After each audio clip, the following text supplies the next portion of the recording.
Hello दोस्तों, good morning, Radhe Radhe, शाम शाम। स्वागत है आप सभी का एक बार फिर से हमारे चैनल नॉलेज कॉर्नर में। आज ये जो क्लास हो रही है ये होमगार्ड की भर्ती से रिलेटेड आपकी क्लास है। जो होमगार्ड का आपका एग्ज़ाम होने वाला है, आप सभी लोग जानते हैं होमगार्ड का जो एग्ज़ाम होता है ये उत्तर प्रदेश पुलिस भर्ती और प्रोन्नति बोर्ड की तरफ से ही करवाया जाता है।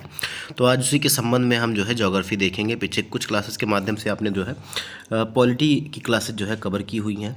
और यहाँ पर देखिए आपको प्रीवियस ईयर क्वेश्चन आपको देखने को मिलेंगे। ये तो कंपटीशन टाइम्स की बुक है जो काफ़ी ज़्यादा जो है विश्वसनीय बुकों में से एक है। और यहाँ पर हम आपको जो है सारे के सारे जो है पीवाईक्यू करवाएंगे। और ये सभी के लिए ये सामान्य अध्ययन का जो आपका ये सॉल्व पेपर होने वाले हैं, प्रीवियस ईयर कोई पीवाईक्यू है। देखिए यहाँ पर लिखा भी हुआ है कि उत्तर प्रदेश पुलिस और प्रोन्नति बोर्ड की पूर्व परीक्षाओं में पूछे गए प्रश्नों का विस्तृत व्याख्या है। अब इसमें आंसर की जो है ऑफिशियल आंसर की के तहत आपको जो है एक्सप्लेनेशन भी दिया गया है और सॉल्व पेपर भी करवाए गए हैं। तो आप सभी से निवेदन है कि आप सभी लोग जो है क्लास में लास्ट तक बने रहिएगा। ज़्यादा से ज़्यादा क्वेश्चन करने का हम प्रयास करेंगे। और लगभग हमारी जो क्लासेस थी, मेरी स्पेशली जो मैं अपनी बात करूँ तो 15 दिन हो गए हैं लगभग मेरी क्लासेस नहीं हो पाई थी, क्योंकि मैं थोड़ा सा बाहर कहीं चला गया था। मैं वापस आ नहीं पाया कुछ काम की वजह से, इसीलिए आपकी क्लासेस नहीं हो पा रही हैं। बाकी आपको अनामिका मैम के द्वारा जीआईसी लेक्चरर की और बीपीएससी टीआरई 4 की जो है बायोलॉजी में बॉटनी और जूलॉजी की क्लासेज आपको लगातार करवाई जा रही हैं। तो आप उन सभी का जो है आनंद लीजिएगा। बाकी हमारी अन्य क्लासेज आप अगर देखना चाहते हैं जिसमें हिस्ट्री, ज्योग्राफी, बायोलॉजी, पॉलिटी, इन सभी की क्लासेज आपको करवाई गई हैं, तो आप उसको जो है इसी वीडियो के डिस्क्रिप्शन बॉक्स में चले जाइएगा। वहाँ पर आपको प्लेलिस्ट मिल जाएगी जहाँ से आप जो है देख सकते हैं। और इसमें हमारा जो है हम भारत का भूगोल भी देखेंगे और विश्व का भूगोल भी देखेंगे। तो आप सभी से निवेदन है कि अगर आप हमारे चैनल पर पहली बार विजिट कर रहे हैं और अभी तक चैनल को सब्सक्राइब नहीं किया है तो चैनल को सब्सक्राइब कर लीजिएगा, वीडियो को लाइक कर दीजिएगा और ज़्यादा से ज़्यादा अपने दोस्तों में शेयर भी कर दीजिएगा। देखिए हमारा पहला सवाल कह रहा है कि हमारे सौरमंडल में किस ग्रह की जो है वलय प्रणाली है। मतलब हमारे सौरमंडल में कुछ ग्रह ऐसे हैं जिनके तरफ जो है चारों तरफ आप जानते हैं कि छल्ले पाए जाते हैं, वलय पाए जाते हैं। और ये जो है सबसे बड़ा किसका है ये आपसे पूछ रहा है। तो सबसे बड़ा किसका है तो आप सभी लोग जानते हैं। बहुत ही आसान सा सवाल है। देखिए यूपी पुलिस एसआई स्टेनो और एएसआई क्लर्क में आपका ये सवाल पूछा गया था और इसका जो सही जवाब हो जाएगा ये आपका हो जाएगा शनि। ठीक है, शनि के जो है चारों तरफ जो है काफ़ी बड़े वलय के छल्ले हैं जो बहुत दूरी से ही देखने को आपको मिल जाते हैं। एक्सप्लेनेशन अगर आप देखेंगे तो देखिए लिखा हुआ है कि शनि ग्रह की वलय प्रणाली हमारे सौरमंडल में सबसे जो है विस्तृत है और सबसे स्पष्ट रूप से दिखाई देने वाली है। ये वलय मुख्यतः बर्फ, धूल और चट्टानों के छोटे छोटे कणों से बने हैं और हजारों किलोमीटर तक जो है ये फैले हुए हैं। अगला सवाल देखिए, पृथ्वी के अधिकांश लोग जिस महाद्वीप पर रहते हैं। अब आप वैसे ही जान गए होंगे।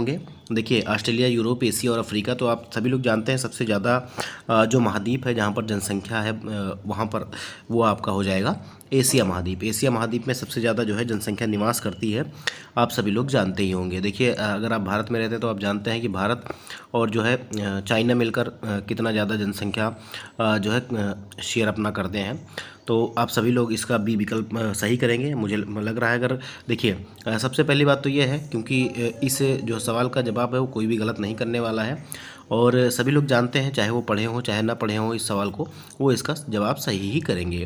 देखिए यूपी पुलिस एसआई स्टेनो और एसआई क्लर्क 2025 के एग्ज़ाम में, देखिए अभी हाल ही के एग्ज़ाम में ये सारे सवाल हैं तो ये आप सभी के लिए काफ़ी ज़्यादा इंपॉर्टेंट होने वाले हैं। देखिए विश्व के सबसे अधिक जनसंख्या वाले महाद्वीप के रूप में एशिया महाद्वीप जो है 44.5 मिलियन वर्ग किलोमीटर का इसका क्षेत्रफल है और यहाँ पर 4.4 बिलियन से अधिक लोग जो है निवास करते हैं। तो इसका कौन सा जवाब सही हो गया, इसका बी विकल्प जो है ये हमारा सही हो जाएगा। अगला सवाल देखिए, ये भी यूपी पुलिस एसआई स्टेनो और एसआई क्लर्क 2025 का ही सवाल है। विश्व की सबसे ऊँची चोटी माउंट एवरेस्ट किस पर्वत पर कौन से पर्वत श्रृंखला में स्थित है ये आपको बताना है। तो बहुत ही आसान सा सवाल, अभी तक आपको कोई ऐसा सवाल नहीं मिला है जो बहुत ही ज़्यादा टफ हो। तो आप सभी लोग जानते हैं कि ये जो है हिमालय में है, याद रखिएगा ए विकल्प जो है ये हमारा सही हो जाएगा। इसकी जो ऊंचाई है वो लगभग जो है 8,849 मीटर है, याद रखिएगा। वैसे तो एग्जैक्ट जो लिखा जाता है वो 8,848.86 मीटर है, लेकिन हम कह सकते हैं कि 8,849 मीटर लगभग है। अगला सवाल देखेंगे। देखिए कह रहा है पुरानी जो जलोढ़ मिट्टी के लिए प्रयुक्त शब्द क्या है। पुरानी जो जलोढ़ होती है आप सभी लोग जानते हैं जलोढ़ मिट्टी को दो पार्ट में बांटा जाता है, जिसमें आपका खादर आता है और बांगर आता है। खादर क्या होता है, नवीन जलोढ़ जिसमें जो है उर्वरता ज़्यादा होती है उसको हम खादर कहते हैं। और जो पुरानी जलोढ़ होती है जिसमें कंकड़ पत्थर की मात्रा ज़्यादा पाई जाती है उसको हम क्या कहते हैं, तो उसको हम बांगर कहते हैं, याद रखिएगा बांगर कहते हैं। तो इसका बी विकल्प जो है वो सही हो जाएगा। उम्मीद है कि जिस तरह से मैंने आपको समझाया आप लोग समझ गए होंगे। यूपी पुलिस एसआई स्टेनो और एएसआई क्लर्क 2025 में ये भी सवाल आपका पूछा गया था। देखिए पुरानी जलोढ़ मिट्टी को जो है बांगर के रूप में जाना जाता है और यह कंकड़ चूने की गांठ से जो है भरी होती है। बांगर नदी के किनारों के साथ पुराना जलोढ़ है जो बाढ़ के मैदान से ऊंची छतों का निर्माण करते हैं। लगातार जब नदियाँ जो है किनारों से टकराती हैं तो वो जो है अपनी गाद को वहाँ पर छोड़ने का काम करती हैं और कुछ समय पश्चात, अब मतलब 1-2 साल में नहीं, काफ़ी समय बीत जाते हैं जब ऐसा टाइम आ जाता है कि ये जो नदी का किनारा होता है यहाँ पर इतना अवसाद जमा हो जाता है कि नदी जो है अब वहाँ नदी का पानी वहाँ तक नहीं पहुँच पाता। अब नदी का पानी जो है यहीं से बहता है, तो इसको हम क्या कहते हैं, इसको हम बांगर कहते हैं, याद रखिएगा। तो इसका बी विकल्प जो है ये हमारा सही हो जाएगा।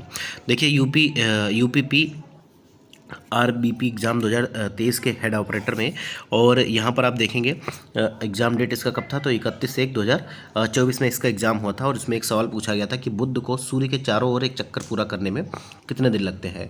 बुध को सूर्य के चारों ओर एक चक्कर पूरा करने में कितने दिन लगते हैं, तो बहुत ही आसान सा सवाल है और इसका सही जवाब हो जाएगा आपका 88 दिन। 88 दिन जो है बुध को लगते हैं, याद रखिएगा।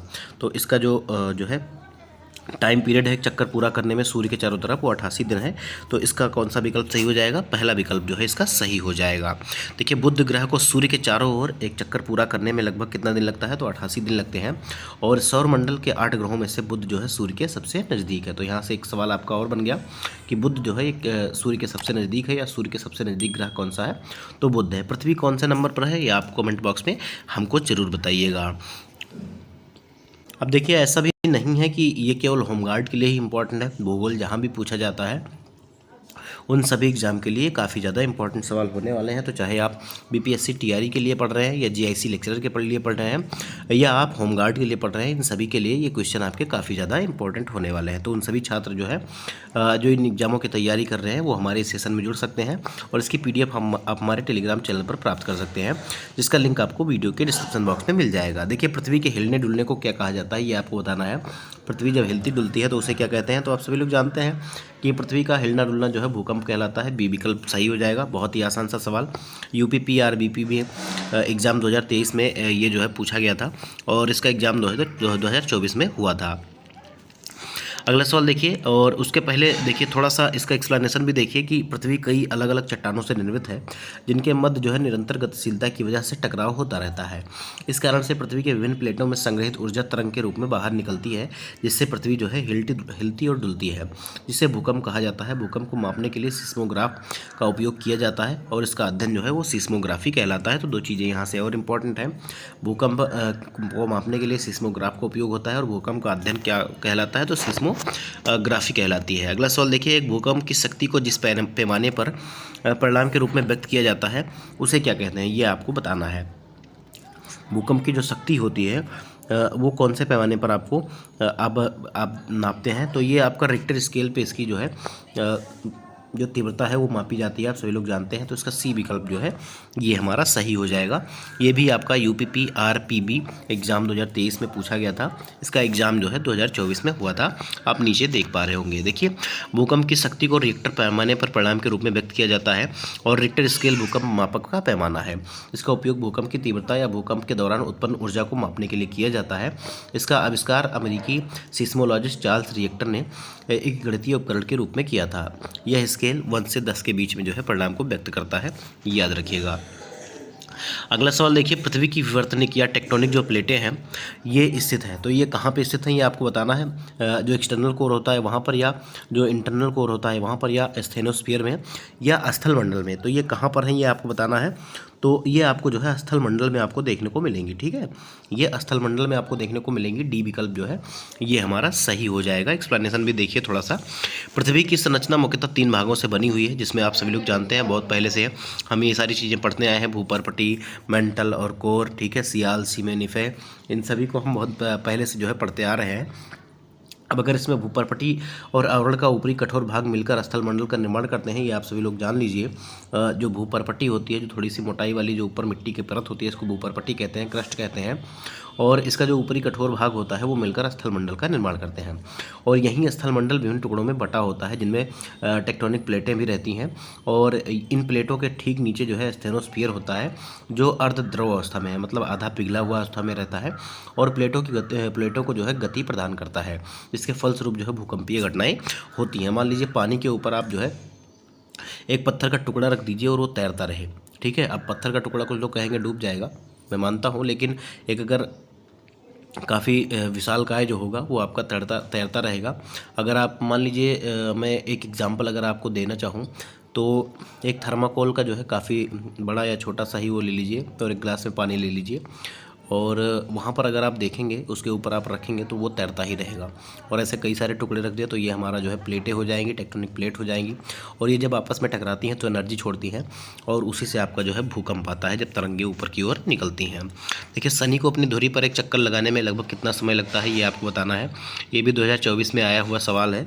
तो अपने धुरी पर जैसे पृथ्वी एक 24 घंटे में जो है एक अपनी धुरी पर जो है घूम जाती है, इसीलिए दिन और रात होते हैं, ठीक है। तो यहाँ पर भी कितना दिन लगता है या कितना टाइम लगता है ये आपको बताना है।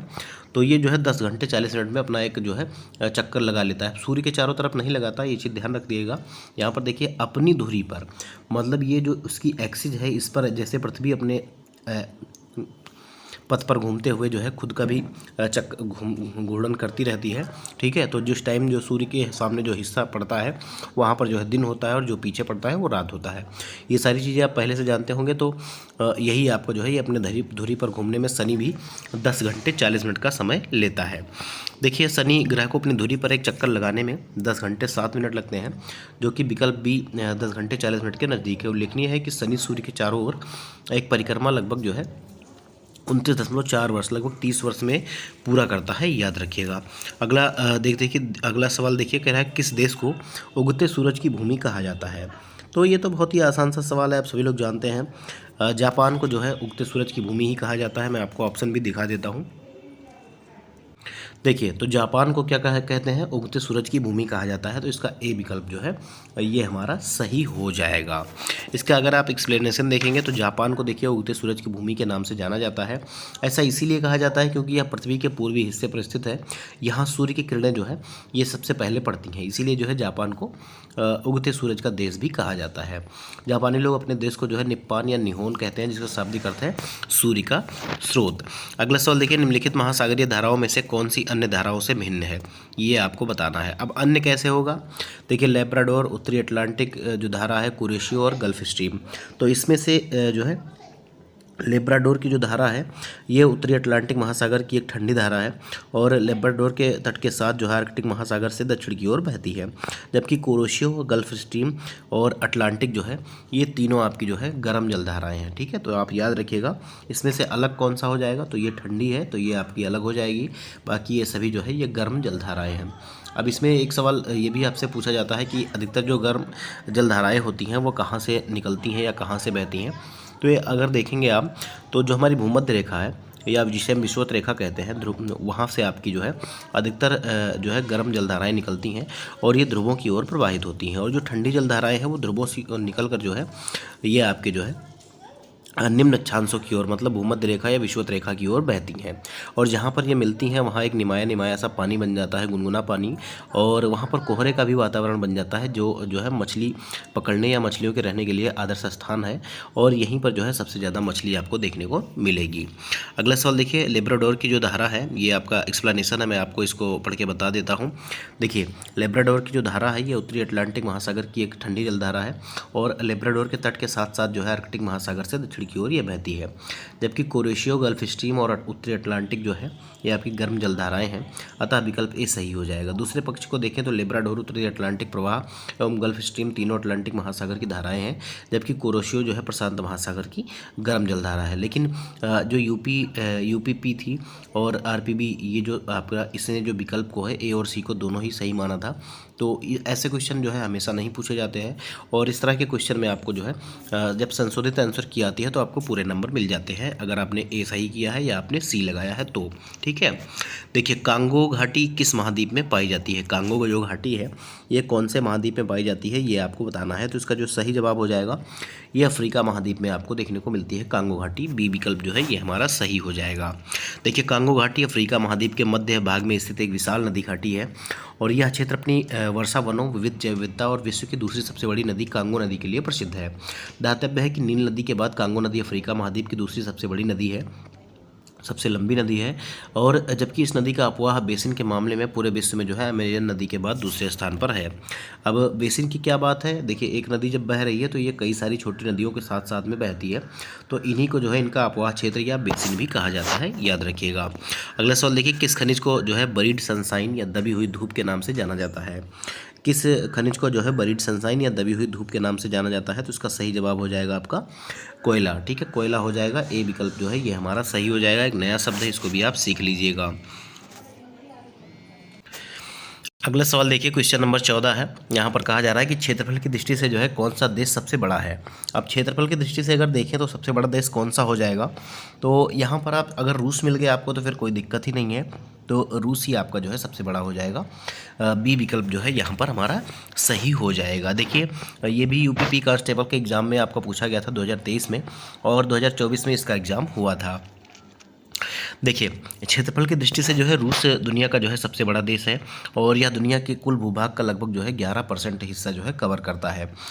यह जो है 11 समय क्षेत्रों में अगर देखिए सोचिए कि रूस इतना बड़ा है कि यहाँ पर 11 टाइम जोन है अलग अलग। ठीक है, अलग अलग क्षेत्रों में आप जाएंगे तो आपको अलग अलग टाइम देखने को मिलेगा और इसकी जो सीमा है वो 3 महासागरों से लगती है, जिसमें अटलांटिक ओशियन है और आपका जो है ओशियन है और प्रशांत जो है महासागर है जिसको हम पैसिफिक ओशियन कहते हैं और हमारा आर्कटिक ओशियन हो जाएगा। देखिए दुनिया के 7 बड़े देश जो है वो क्रमशः कौन कौन से हैं, तो रूस के बाद आपका कनाडा आता है, कनाडा के बाद आपका चाइना आता है, चाइना के बाद आपका संयुक्त राज्य अमेरिका आता है, फिर आपका ब्राज़ील आता है, फिर आपका ऑस्ट्रेलिया आता है, फिर अपना भारत आता है। तो ये आपके जो है दुनिया के जो 7 सबसे बड़े देश हैं ये आपका इनका क्रम जो है कुछ इस प्रकार से हो जाएगा। मैं पुनः बता देता हूँ, रूस हो गया, इसके बाद कनाडा हो गया, चाइना हो गया, संयुक्त राज्य अमेरिका हो गया, चौथे नंबर पर, 5वें नंबर पर ब्राज़ील हो गया और फिर आपका ऑस्ट्रेलिया और फिर आपका भारत हो जाएगा।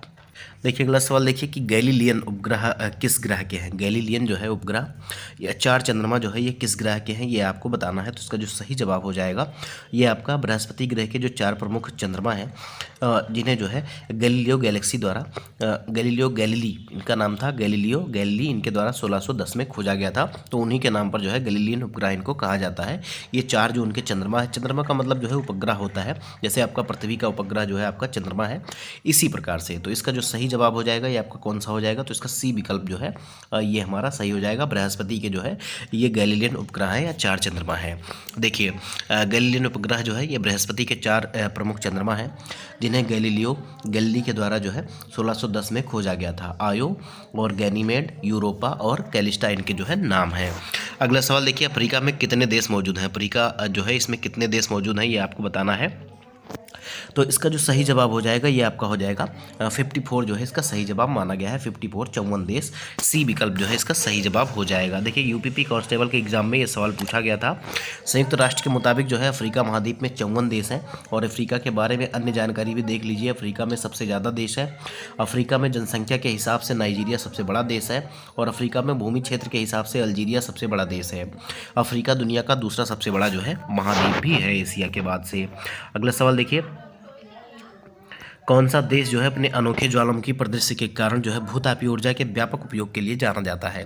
कौन सा देश अपने अनोखे ज्वालामुखी परिदृश्य के लिए जो है भूतापीय ऊर्जा के व्यापक उपयोग के लिए जाना जाता है। तो इसका जो सही जवाब हो जाएगा ये आपका कौन सा हो जाएगा, आइसलैंड हो जाएगा। आइसलैंड हो जाएगा। ए विकल्प जो है ये हमारा सही हो जाएगा। ए विकल्प जो है ये हमारा सही हो जाएगा।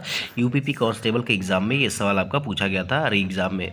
देखिए आइसलैंड अपने अनोखे ज्वालामुखी परिदृश्य के कारण जो है भूतापीय ऊर्जा के व्यापक उपयोग के लिए जाना जाता है। भूतापीय ऊर्जा पृथ्वी के भीतर से उत्पन्न होने वाली ऊष्मा या गर्मी से प्राप्त की जाने वाली ऊर्जा है। यह पृथ्वी के भीतर मौजूद गर्म चट्टानों, मैग्मा और पानी के जो है इससे उत्पन्न होती है। यह एक नवीकरणीय, स्वच्छ और अक्षय ऊर्जा का स्रोत है।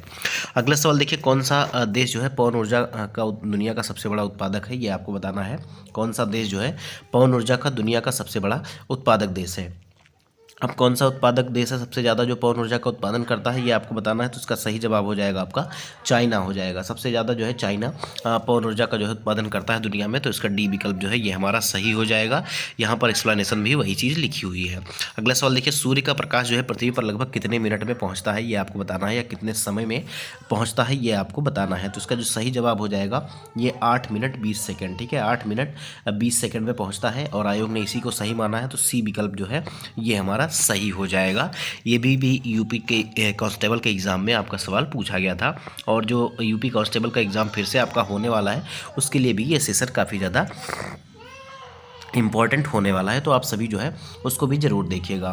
देखिए, सूर्य का प्रकाश हमारी पृथ्वी पर लगभग जो है 8 मिनट और जो है 20 सेकंड में जो है पहुंचता है। हमारी पृथ्वी मंदाकिनी जो है दुग्ध मेखला के केंद्र से लगभग 30,000 प्रकाश वर्ष की दूरी पर एक कोने में स्थित है, तथा जो दुग्ध मेखला मंदाकिनी के चारों ओर जो है ये 250 किलोमीटर पर सेकंड की स्पीड से जो है परिक्रमा भी कर रही है। ये जो दुग्ध मेखला है ये जो है मंदाकिनी के चारों ओर जो है 250 किलोमीटर पर सेकंड की गति से जो है परिक्रमा कर रही है, याद रखिएगा। अगला सवाल देखिए, पृथ्वी का जो एल्बिडो है ये काफ़ी हद तक किससे प्रभावित है, ये आपको बताना है। पृथ्वी का जो एल्बिडो है ये काफ़ी हद तक जो है ये किससे प्रभावित है, ये आपको बताना है। तो इसका जो सही जवाब हो जाएगा ये आपका हो जाएगा किससे, तो ये बादल छा जाने से जो है, बादल छा जाने से ये इससे जो है प्रभावित होता है। अगर बादल छा जाते हैं तो काफ़ी ज़्यादा इसका एल्बिडो जो है ये प्रभावित होता है। एल्बिडो होता क्या है, यहाँ पर अगर आप एक्सप्लेनेशन में देखेंगे, देखिए पृथ्वी का जो एल्बिडो है ये काफ़ी हद तक जो है बादल छा जाने से प्रभावित हो जाता है, और बादलों की उपस्थिति भी इसको प्रभावित करती है।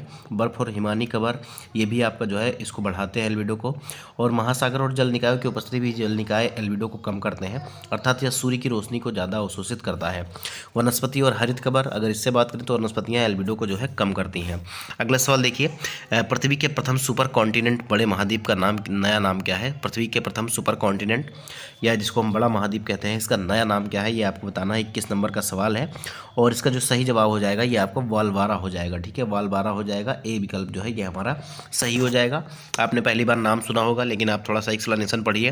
पृथ्वी के प्रथम सुपर कॉन्टिनेंट जो है इसका नया नाम जो है वालवारा है, और पृथ्वी पर विभिन्न सुपर महाद्वीपों का अस्तित्व लगभग 3.6 अरब वर्ष पूर्व से जो है 300 मिलियन पूर्व वर्ष तक था। देखिए सुपर महाद्वीप की समरेखा देखिए, वालवारा जो है इसका टाइम पीरियड 3.6 अरब वर्ष पूर्व, और कोलंबिया 2.8 अरब वर्ष पूर्व, और रोडिनिया ये कह रहा है 1.1 वर्ष अरब पूर्व, और पैंजिया अगर देखेंगे 300 मिलियन वर्ष पूर्व, और गोंडवाना आपका देखेंगे तो 180 मिलियन वर्ष पूर्व। अगर इसमें से सबसे नवीन आप कहेंगे कौन सा है, तो ये आपका गोंडवाना ही हो जाएगा। अगला सवाल देखिए, महासागरीय अम्लीकरण का प्राथमिक स्रोत कौन सा है, या प्राथमिक कारण कौन सा है, ये आपको बताना है। महासागरीय अम्लीकरण का जो है प्राथमिक कारण क्या है, तो इसका जो सही जवाब हो जाएगा ये समुद्री जल द्वारा CO2 का अवशोषण जो किया जाता है, इससे जो है ये अम्लीकरण हो जाता है महासागर का। तो ए विकल्प जो है ये सही हो जाएगा। सभी के सभी आपके जो क्वेश्चन है ये आपके जो है यूपीपी कांस्टेबल के एग्जाम के हैं। देखिए महासागरीय अम्लीकरण का प्राथमिक कारण जो है ये समुद्री जल द्वारा CO2 को अवशोषित करना है। जब यह CO2 महासागरों में घुलता है तो यह जल से मिलकर कार्बोनिक अम्ल बनाता है, इसीलिए जो है अम्लीय हो जाता है।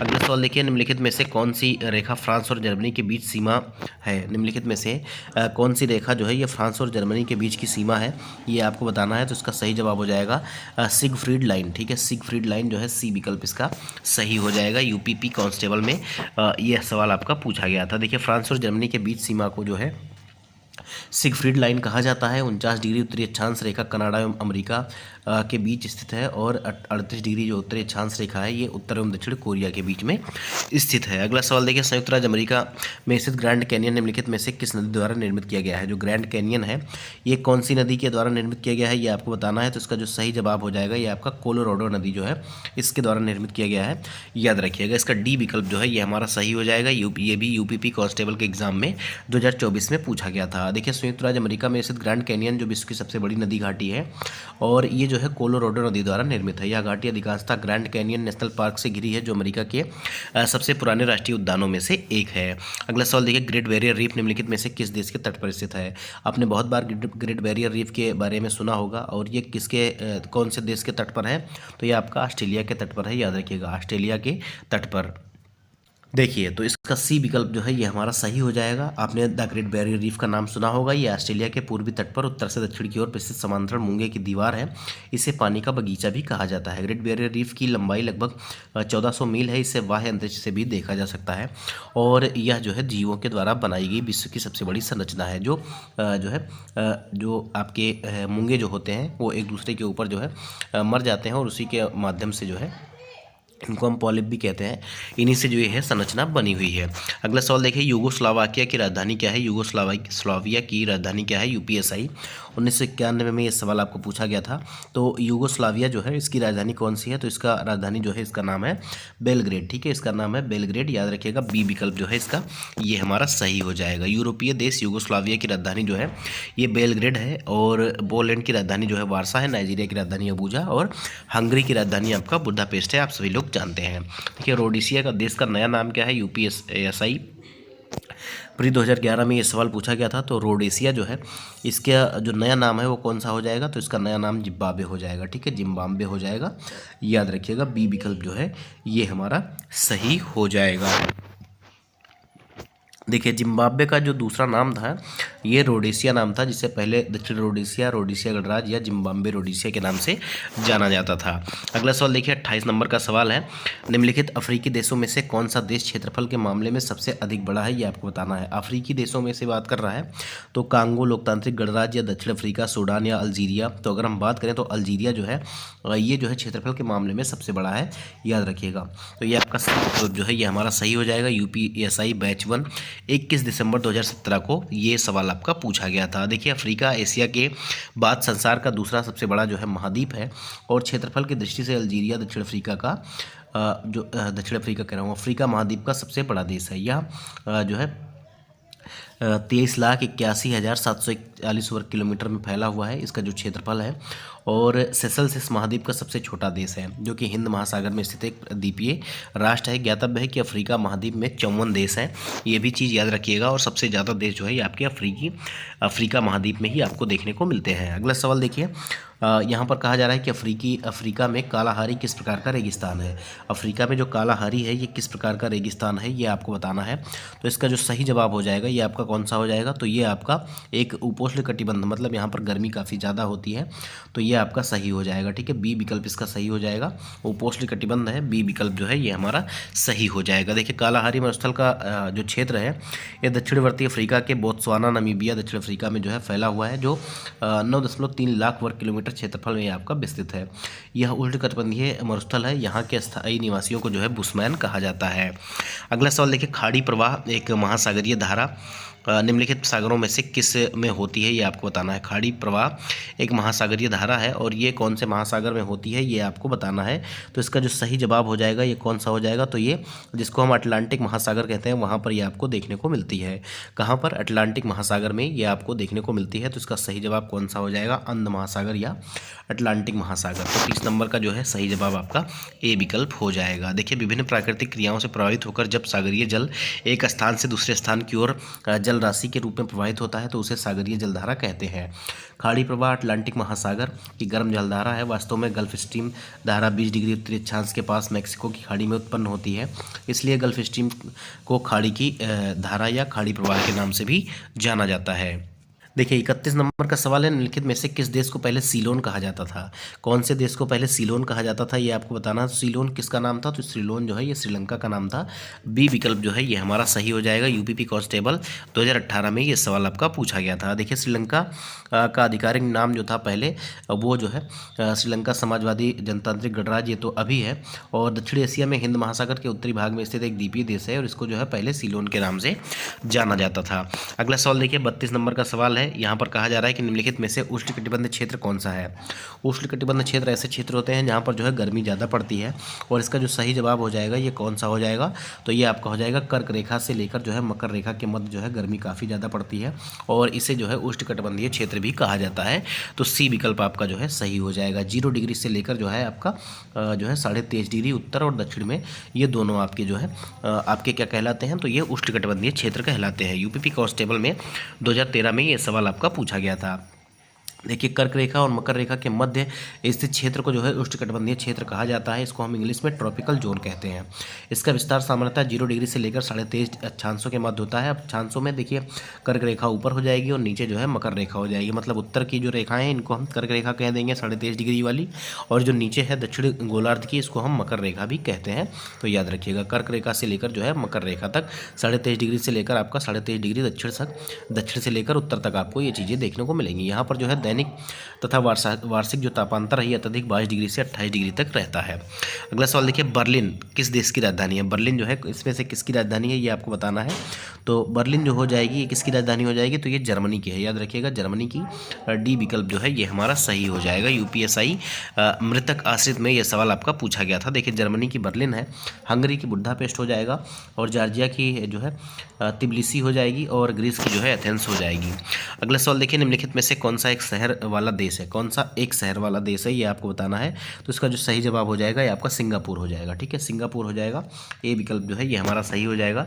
यूपीपी कंप्यूटर ऑपरेटर 2016 में ये सवाल आपका पूछा गया था। देखिए सिंगापुर एक शहर वाला देश है जो दक्षिण एशिया में मलेशिया और इंडोनेशिया के बीच स्थित है। 54 छोटे छोटे द्वीपों से मिलकर बने इस देश को जो है सिंहों का देश कहा जाता है। यहाँ के ज़्यादातर लोग अन्य देशों से आकर जो है बसे हैं। अतः इस देश को जो है इसमें कई वर्गों के जो है लोग रहते हैं।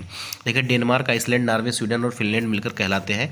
अब ये क्या कहलाते हैं ये आपको बताना है। तो इसका जो सही जवाब हो जाएगा, इनको कहा जाता है स्कैंडिनेविया। ठीक है, स्कैंडिनेविया कहा जाता है, स्कैंडिनेविया। देखिए बी विकल्प इसका जो है सही हो जाएगा। इसमें डेनमार्क, आइसलैंड, नॉर्वे, स्वीडन और फिनलैंड आते हैं। तो UPP computer operator grade A 2013 में ये सवाल आपका पूछा गया था।